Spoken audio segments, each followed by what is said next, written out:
আমরা ছোটোবেলা থেকে অনেক অনেক ধরনের নাড়ু খেয়েছি। আজ আমি বানিয়েছি আমের নাড়ু। আচারও খেলাম আমের নানান রকমের টক বলে, কিন্তু আমি কাঁচা আমের নাড়ু বানিয়েছি। আর এটা হচ্ছে কাঁচা আমের মোরব্বা। কেমন হবে সে তো খাওয়াতে পারবো না, কিন্তু আমরা টেস্ট করে দেখলাম, খুব সুন্দর হয়েছে। প্রথমে এই যে আমের নাড়ু বানিয়েছি, আমগুলোকে কাঁচা আম গ্রেট করে নিয়েছি, ছাড়িয়ে গ্রেট করে নেওয়ার পরে নুন দিয়ে ভিজিয়ে রেখেছিলাম এই 20 মিনিটের মতো।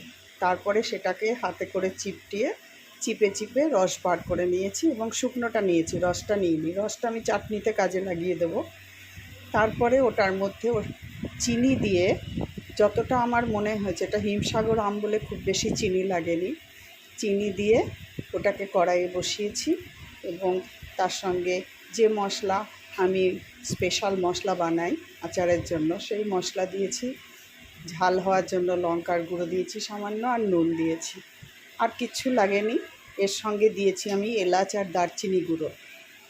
তারপরে ওটাকে কড়াই থেকে না ছাড়া অবধি, শুকনো শুকনো পোড়া ততক্ষণ নেড়ে গেছি, এবং নেড়ে সেই রকম নাড়ুর মতো গড়ে রেখেছি। এখন ফ্রিজে রাখবো, আর একটু শক্ত হবে, তারপরে সবাই খাবে। অলরেডি খাওয়া হয়েও গেছে। আর মোরব্বাটা বানিয়েছি গোটা গোটা আম ছাড়িয়ে এরকমভাবে কেটে গোল গোল করে বীজগুলোকে বার করেছি।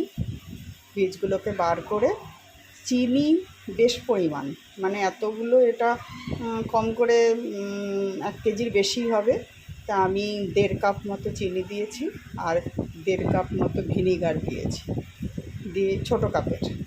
তো সেটা দিয়ে ভিজিয়ে রেখেছিলাম আধা ঘন্টার মতো। তারপর সেটা সেই শুদ্ধ কড়াইয়ে চাপিয়েছি, এবং ফুটতে ফুটতে সেই রস একেবারে গলে, চিনি গলে রস শুদ্ধ একবারে শুকিয়ে গেছে শিরার মতো, এবং আমগুলো নর্মালি সেদ্ধ হয়ে গেছে।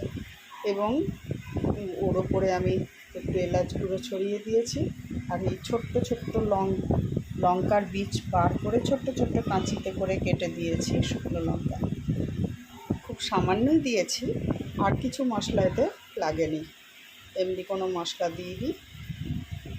এই হলো আজকের আমি এই বছরে 3 রকম করেছি, এই 2 রকমের আমি দিলাম, আজকে পোস্ট করব। সবার যদি ভালো লাগে তাহলে আমি একবারে প্রিপারেশনটা দেখিয়ে দেব। আর যদি দেখি যে কেউ কিছু লিখছে না, তাহলে কিছুই আমি এগুলো দিচ্ছি না। এইভাবে মোরব্বা বানিয়েছি, খুব সুন্দর খেতে হয়েছে।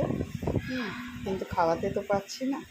সবাই একটুখানি দেখবেন এবং শেয়ার করবেন, এই আশা রেখে আজকে বন্ধ করলাম। Good bye.